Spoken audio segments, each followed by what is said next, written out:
Zombie ایک ایسا خوفناک کریکٹر ہے جس کے بارے میں ہم موویز میں دیکھتے رہتے ہیں اور ناولز میں پڑھتے رہتے ہیں۔ ایک ایسا کریکٹر جو قبر سے نکلنے والی ایک لاش ہوتا ہے، ایک ایسی لاش جس کے جسم سے خون نکل رہا ہوتا ہے۔ یہ کریکٹر لوگوں پر حملہ کرتا ہے اور انسانوں کو کھانے کی کوشش کرتا ہے۔ جس انسان کو زومبی دانتوں سے چھو لے وہ انسان بھی زومبی بن جاتا ہے۔ اب ظاہر سی بات ہے کہ زومبی صرف ایک فرضی کریکٹر ہے۔ لاش نہ تو قبر سے نکل کر ایسے زندہ ہوتی ہے اور نہ ہی کسی پر حملہ کرتی ہے، لیکن زومبی کی کہانی کیسے مشہور ہوئی، یہ کہانی جان کر آپ حیران رہ جائیں گے۔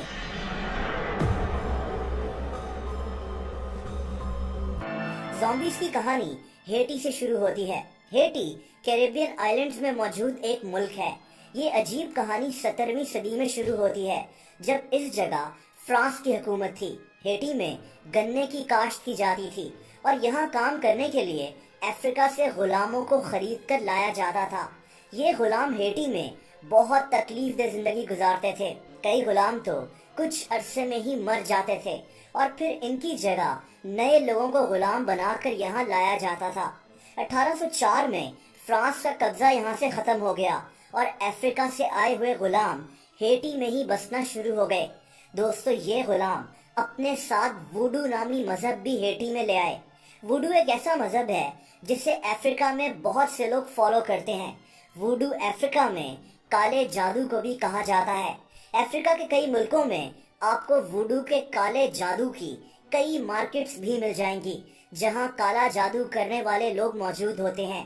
یہاں آپ کو جانوروں کی لاشیں بھی پڑی ہوئی مل جائیں گی جن کی مدد سے یہ کالا جادو کیا جاتا ہے۔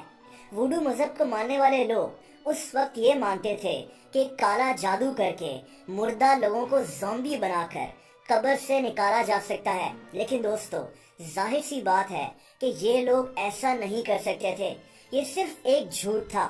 دراصل اس جادو کو کرنے والے لوگ ہڈیوں، جڑی بوٹیوں اور مختلف جانوروں کی مدد سے ایک ایسا پاؤڈر تیار کرتے تھے جس کی وجہ سے انسان پیرالائز ہو سکتا تھا یا پھر وقتی طور پر کوما میں چلا جاتا تھا، یعنی انسان ایک زندہ لاش بن جاتا تھا۔ ووڈو جادو کرنے والے لوگ اس پاؤڈر کو تیار کرنے میں ماہر ہوتے تھے۔ اس پاؤڈر کو ٹیٹروڈو ٹاکسن کہتے ہیں۔ ہیٹی میں اس زمانے میں ووڈو مذہب اور کالا جادو بہت زیادہ پھیل چکا تھا۔ جادوگر اسی پاؤڈر کے ذریعے پہلے لوگوں کو وقتی طور پر کوما میں بھیج دیتے تھے۔ اس وقت میڈیکل سائنس نے ترقی نہیں کی تھی، اسی لیے ان لوگوں کو مرا ہوا سمجھ کر دفنا دیا جاتا تھا۔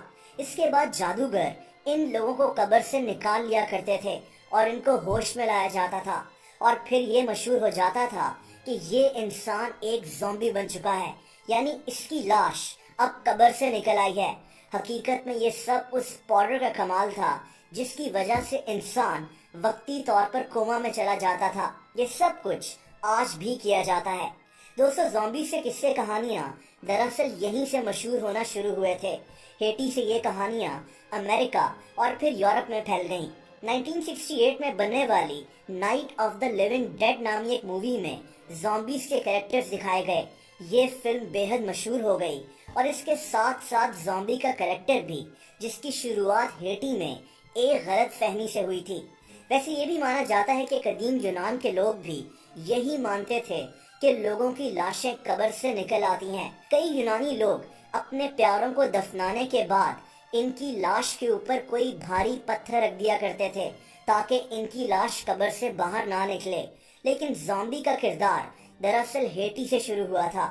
اس کے پیچھے ووڈو میجک اور ہیٹی میں بسنے والے وہ غلام ہیں جو افریقہ سے یہاں آباد ہوئے تھے۔ حقیقت میں ظاہر سی بات ہے کہ زومبیز موجود نہیں ہوتے، لیکن ان کی یہ کہانی کافی دلچسپ ہے۔ آئی ہو تو ویڈیو کو لائک ضرور کر دیں، ایسی انٹرسٹنگ ویڈیوز دیکھیں اور بیل آئیکن کو بھی ہٹ کر دیں تاکہ میری نئی ویڈیوز کے نوٹیفیکیشنز آپ کو مل جایا کریں۔ اپنا بہت زیادہ خیال رکھیں۔ اللہ حافظ۔